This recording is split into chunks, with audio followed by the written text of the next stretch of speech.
nettoyage de l'open interest, déviation sur le Nasdaq, les actifs risk-off qui continuent de se renforcer. Est-ce que c'est le moment d'acheter la correction sur certains altcoins? C'est ce qu'on va voir ensemble. Alors prêt, c'est parti.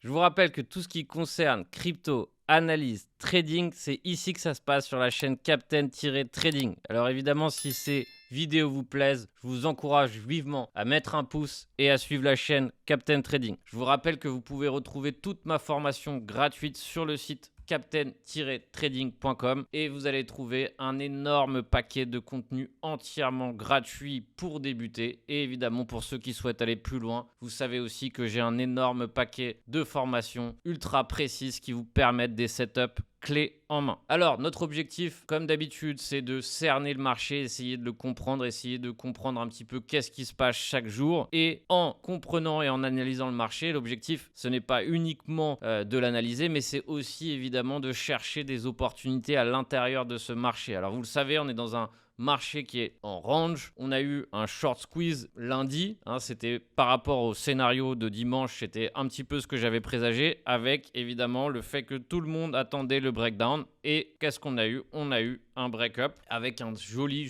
squeeze qui s'est mis en place trop vite. Pourquoi trop vite? Parce que la majorité de ce squeeze a été induit par des positions en levier, car on peut le voir et on l'a vu ici et on le voit grâce à l'open interest. Alors on a eu un énorme nettoyage à l'instant sur l'open interest et le point négatif, c'est que actuellement la correction qu'on est en train de voir est en train de se faire racheter aussi par des leviers. Alors je vous rappelle que l'open interest égale une position ouverte à l'intérieur des futurs. On ne sait pas si c'est une position short ou longue. On peut le déduire par rapport à là où on se trouve. On peut le déduire grâce à la localisation du prix. Il y a des gens qui le voient ou qui tentent de le voir grâce au ratio long short. Personnellement, je ne suis pas du tout fan du ratio long short. Je trouve qu'il donne énormément d'informations biaisées. Donc, l'objectif pour moi, en tout cas, c'est que quand j'observe l'open interest, j'essaye de sentir d'où provient cet open interest. Alors, quand on voit par exemple un énorme pic d'open interest sur une correction, il y a deux choses. Soit c'est des gens qui ont tenté de shorter le breakdown et donc on a une augmentation de l'open interest, ou deuxième cas de figure qui est aussi assez probable, c'est les longues qui ont racheté et qui sont en train de racheter ça avec du levier. Donc généralement, qu'est-ce qui se passe quand on rachète violemment avec du levier? Eh bien, on a tendance à avoir une deuxième correction plus profonde. On va d'abord cerner un petit peu qu'est-ce qui se passe sur le marché risk-off. Je vous rappelle que le marché risk-off, c'est un peu lui le leader de l'ensemble des marchés. C'est lui qui détermine où va la liquidité, c'est lui qui détermine où vont les flux de capitaux. Si on a un risk-off fort,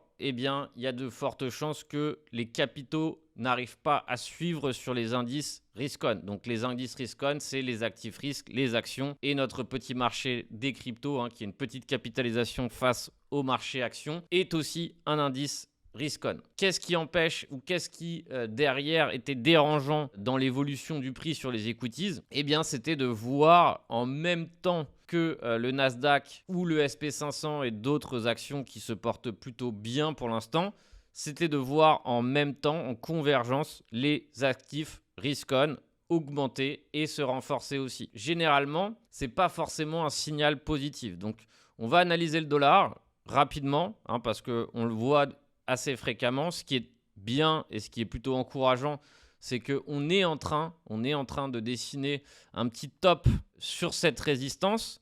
Mais bien qu'on dessine un top sur cette résistance, il faut savoir que ici, on est dans une structure haussière. Donc, meilleur cas de figure, c'est que ici, on commence à dessiner un top et donc on commence à réintégrer le pattern et par la suite, on repart sur un bas de range, ce qui derrière permettrait d'avoir de la liquidité supplémentaire sur les marchés à risque. Mais aussi, pareil, on voit que dernièrement, les obligations, elles aussi, se renforcent. Alors, pareil, on commence à les voir s'affaiblir. Mais on va dire que depuis une semaine ou depuis plusieurs semaines, on a un superbe rallye qui s'est organisé sur ces actifs. Donc bien qu'on soit en train de corriger et qu'on ait un pullback, il reste actuellement en position de force. Je vous rappelle que les obligations permettent un rendement très sécurisant pour les gros capitaux. Et donc derrière, si on a un rendement élevé sur ce type d'actifs qui sont safe, ou en tout cas si on les compare à des actifs risques, ils sont beaucoup plus safe, eh bien ça enlève du jus pour le marché action. Scénario de déviation qui est en train de s'amorcer. Alors c'est pas encore le début de la correction, on n'a pas encore le droit de parler d'une correction ou de la fin de ce rallye sur le Nasdaq, hein, parce qu'on voit que c'est vraiment un rallye long et douloureux, on dirait bien, et il y a des fortes probabilités que une des raisons de ce rallye, c'est justement parce qu'il y avait beaucoup trop de gens qui étaient short. Et on voit hein, que le breakout s'est fait de façon longue et douloureuse. Quand on voit hein, ce type de price action un petit peu long qui part légèrement en parabole, ça ressemble vraiment à un push qui s'est mis en place pour la simple et bonne raison qu'on a voulu gratter la liquidité. Rappelez-vous, il y a quelques semaines, je vous disais que l'objectif en regardant ce graphique, c'était d'aller chercher le top, et on l'a fait. La seule chose, c'est que comme je vous ai dit, quand on a un break ou quand on casse un niveau mais qu'on commence à le réintégrer, comme c'est le cas ici, généralement c'est signe d'affaiblissement et c'est le signe qu'on va peut-être tenter ici d'envoyer une correction plus sévère. Alors l'avantage, c'est qu'on a une belle structure haussière sur cet actif, donc bien qu'on ait une correction qui s'amorce, elle sera peut-être rachetée et donc après ça sera la suite qui deviendra intéressant. Mais là on voit que par exemple le pétrole s'est renforcé. On a eu double prise de liquidité sur un endroit assez important sur les 66. Donc pareil, maintenant on est sur une résistance. Ça va être assez intéressant de voir ce qui se passe. Mais vous voyez qu'actuellement, il y a un vrai procédé de divergence de signaux positifs. C'est-à-dire que normalement, une emprise ou une force sur les actifs risques se remarque aussi par des actifs risques off qui faiblissent. Et vous voyez qu'actuellement, cette divergence n'existe pas. On n'a pas vraiment les actifs risk off qui faiblissent. On a, on va dire, une communion des deux, ce qui nous oblige à être bien plus prudent dans notre approche. Donc ça va être assez intéressant de voir ce qui va se passer. Aujourd'hui, il y a un meeting. Ça va être intéressant de voir un petit peu ce que va raconter le marché. Et du coup, on va pouvoir se permettre de s'intéresser maintenant aux actifs crypto. Alors, comme d'habitude, on commence par cerner la price action sur le BTC. Je pense que c'est ce qu'il y a de plus important. Je vous rappelle que c'est notre indice, c'est notre SP500 des cryptos. Le Bitcoin, tout est lidé par cet actif. Donc, c'est pour ça qu'on a le droit et qu'on peut se permettre d'analyser toujours en premier ce qui se passe sur le Bitcoin. Ce qui est intéressant, c'est que dernièrement, il y a quelques altcoins qui sont tout seuls dans leur tendance, pendant que le Bitcoin, lui, stagne et est en train de latéraliser complet dans ce range macro qui est en train de se dessiner. Et on remarquera aussi que le Shop Index commence à être chargé à balle en daily. Donc vous savez, ça impose prudence.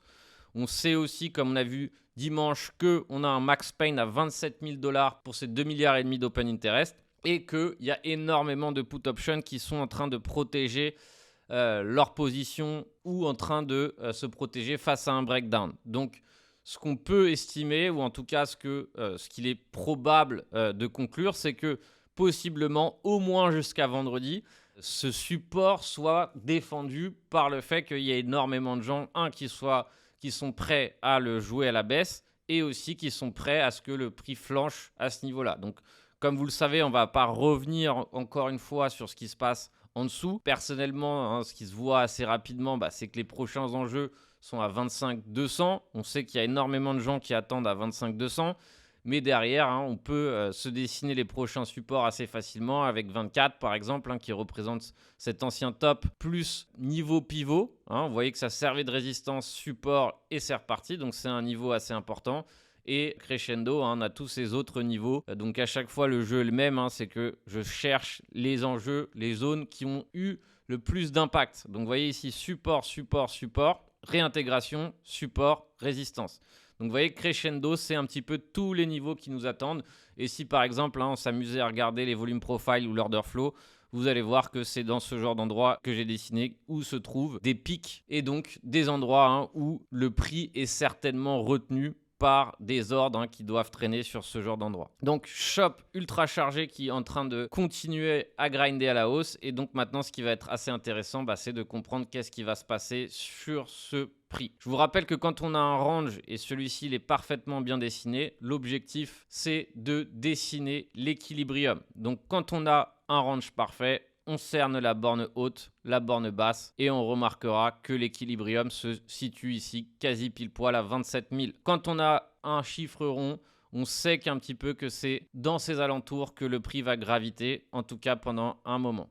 Donc on recommence ici à zoomer sur le Bitcoin, on passe en 4 heures et on remarque qu'on avait eu un changement de structure, une sorte de W, et qu'on tente ou que le prix va tenter peut-être un pullback. Ce qui m'empêche d'acheter ce pullback, c'est par exemple le fait qu'on ait un énorme pic dans l'open interest. Donc je me dis que cette zone qu'on est en train de dessiner va être une belle zone de référence pour savoir si derrière, plus tard, je rentre ou je tente de rentrer sur un pullback, ou sinon si je décide d'attendre pour me placer un petit peu plus tard. Donc pour l'instant, l'objectif après une correction si importante, l'objectif c'est d'attendre, voir ce que va dessiner le prix et en fonction de ce qui dessine, j'activerai un plan de trading comme j'en ai l'habitude.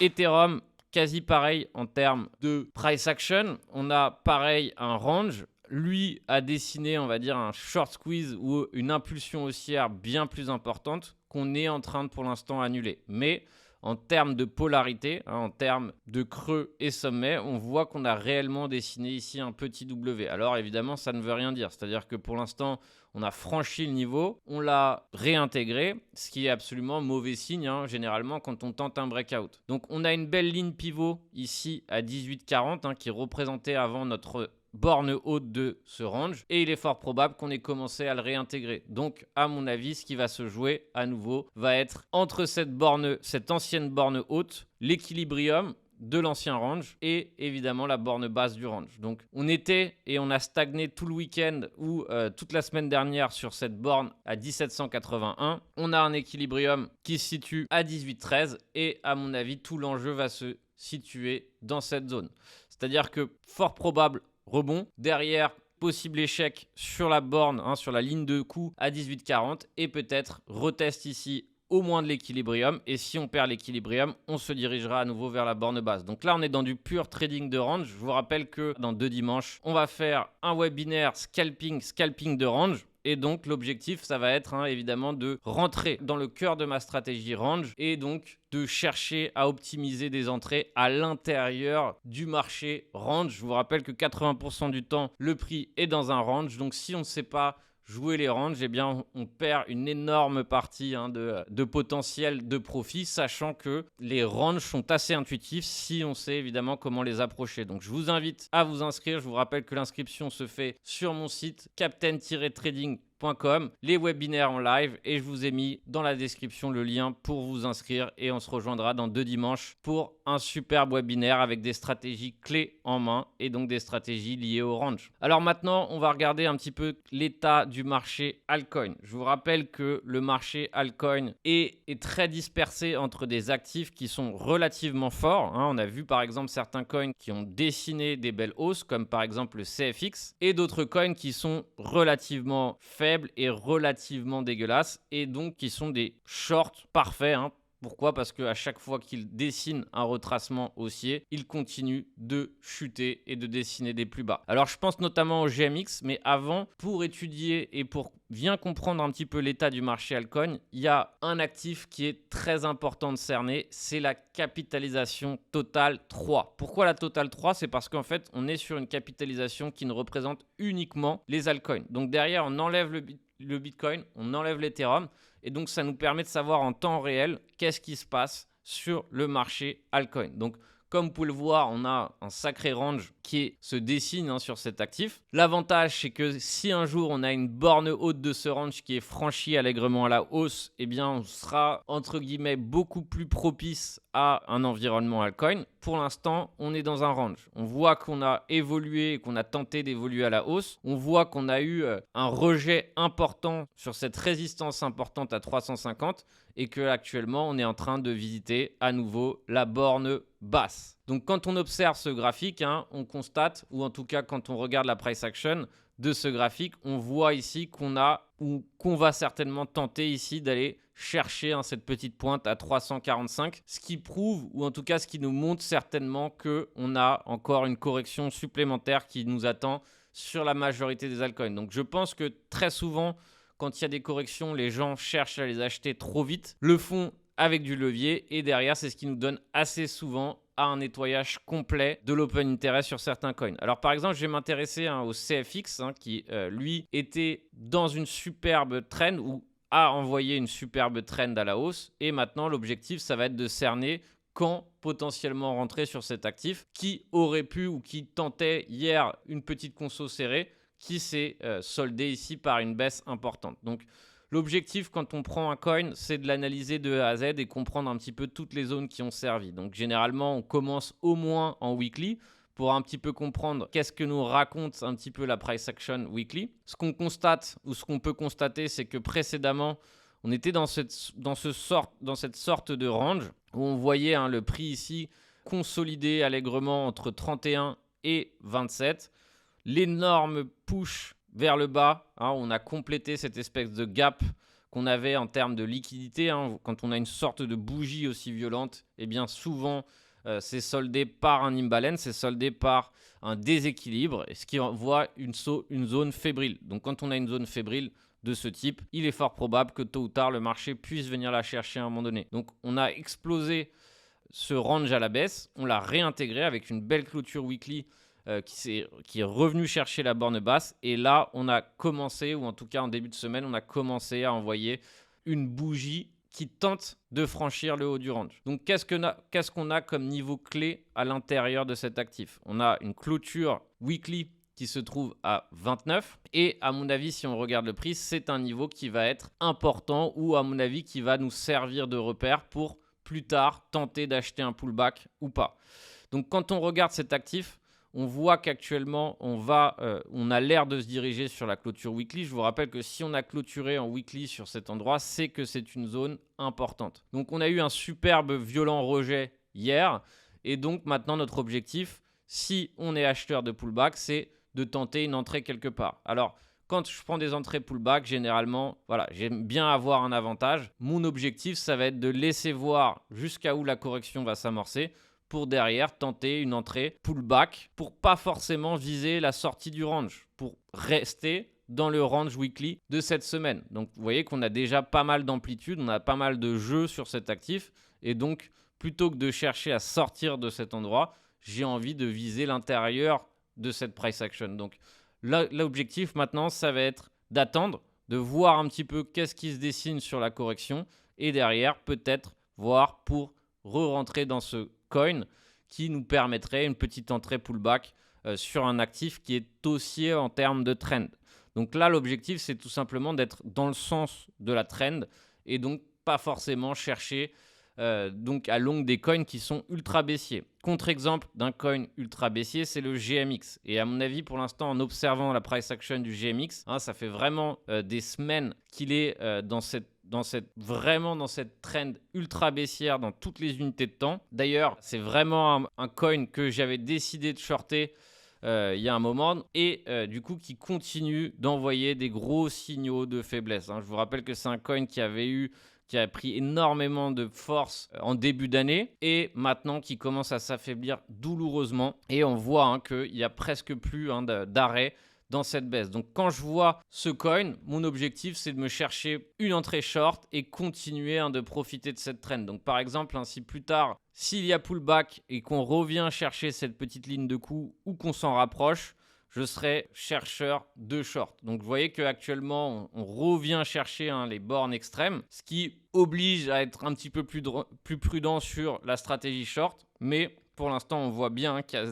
0,00 intérêt pour l'instant de racheter le coin. Et donc que derrière, on prend un short dans le sens de la tendance. Pour conclure, l'objectif est d'attendre un petit peu l'ouverture US, voir un petit peu ce que va dessiner le marché, voir si oui ou non l'open interest continue d'augmenter, chercher des entrées à l'intérieur du range et voir un petit peu ce qui va se dessiner et attendre un petit peu le marché option qui va expirer vendredi, donc avec 3,3 milliards au total d'open interest sur Bitcoin, Ethereum. Donc encore une semaine volatile. L'avantage, c'est qu'au moins, il y a du jeu. Je vous rappelle que quand on latéralise complet, il y a presque plus de jeu. Là, maintenant, au moins, on peut se faire plaisir un petit peu sur la volatilité.